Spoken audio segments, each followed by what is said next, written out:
जिल्हा परिषदेच्या सर्वसाधारण सभेत धोकादायक शाळा आणि सभागृहाच्या नामांतरावरून चांगलाच गदारोळ पाहायला मिळाला। जिल्हा परिषदेच्या सर्वसाधारण सभेत गुरुवारी धोकादायक शाळांच्या इमारतींच्या प्रश्नांवरून गदारोळ झाला। अक्कलकोट तालुक्यातील बबलाद येथील शाळेच्या दुर्घटनेचे पडसाद सभागृहात यावेळी उमटले। शिवसेना शिंदे गटाचे सदस्य शिवराज मेहत्रे यांनी प्रशासनाच्या कारभारावर या प्रसंगी प्रश्नचिन्ह उपस्थित केले, तर भाजपच्या सदस्य शांभवी कल्याण शेट्टी यांनी प्रशासनाची बाजू मांडली। अध्यक्ष दीपक वैद्य यांच्या अध्यक्षतेखाली यशवंतराव चव्हाण सभागृहात झालेल्या सभेस मुख्य कार्यकारी अधिकारी कुशल जैन, उपाध्यक्ष इंद्रजित पवार, विविध समित्यांचे सभापती व विभाग प्रमुख उपस्थित होते। बबलाद येथील शाळेची इमारत नादुरुस्त असल्याबाबत 18 मे रोजी प्रशासनाला पत्र देऊन 3 वेळा पाठपुरावा केला होता, मात्र तरीही दखल घेतली नाही असा आरोप मेहत्रे यांनी यावेळी केला।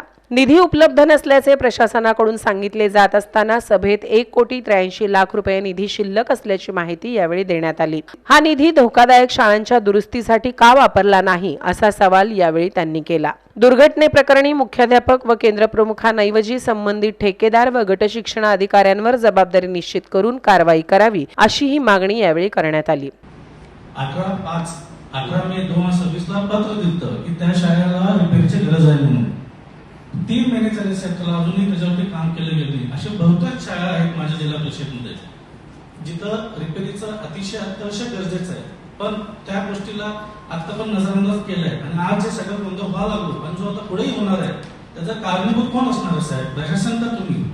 जर अधिकारी म्हणते निधी नाही म्हणते, आजच्या ह्याच्यामध्ये पुढच्या ह्याच्यात तुम्ही 1,82,00,000 निधी आहे म्हणता, मागील वर्षीची शिल्लक निधी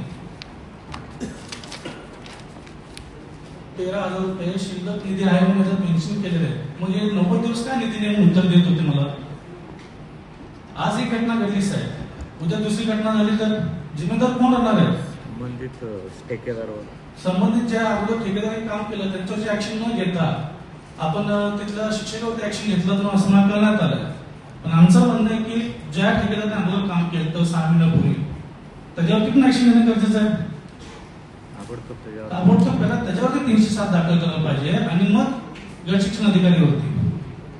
शांभवी कल्याण शेट्टी यांनी बबलादची घटना दुर्दैवी असल्याचे सांगत संबंधित इमारत 30 ते 35 वर्ष जुनी असल्याचे स्पष्ट केले। दुर्घटनेत 13 विद्यार्थी व 2 शिक्षक जखमी झाले असून प्रशासनाने तत्काळ मदतकार्य केले असेही त्यांनी यावेळी सांगितले।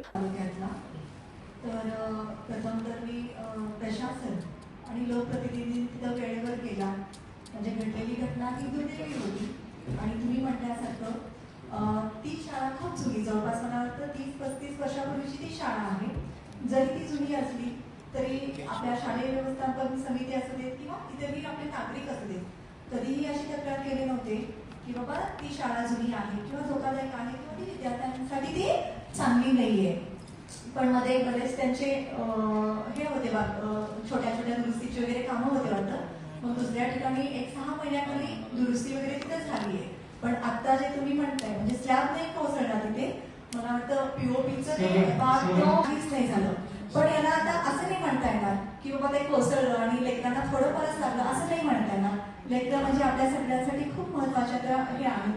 आता आपले सन्माननीय सदस्य पृथ्वीराज भैया असतील किंवा इतरही सदस्य सांगतात, भले आपल्या तालुक्यामध्ये शाळा व्यवस्थित असतील किंवा नसतील, संपूर्ण जिल्ह्यामध्ये जेवढे आपल्या जिल्हा परिषदेच्या अंडर येणाऱ्या सगळ्या इमारती आहेत तिथं मग लहान लेकरं असू देत किंवा नागरिक असू देत, तिथं जर ते जात असतील आणि त्या इमारती जर धोकादायक असतील तर आपण सगळ्यांनी वेळेवर ऑडिट आपण करून घ्यावं आणि आपल्या जिल्हा नियोजनाच्या बैठकामध्ये मांडून जास्तीत जास्त निधी त्याला घ्यावी। दरम्यान जिल्ह्यातील 35 वर्षांपेक्षा जुन्या व धोकादायक शाळांचे स्ट्रक्चरल ऑडिट करण्याची मागणी या प्रसंगी सदस्यांनी केली। धोकादायक शाळांमध्ये विद्यार्थ्यांना बसवू नये आणि पर्यायी व्यवस्था करावी अशी सूचनाही यावेळी करण्यात आली।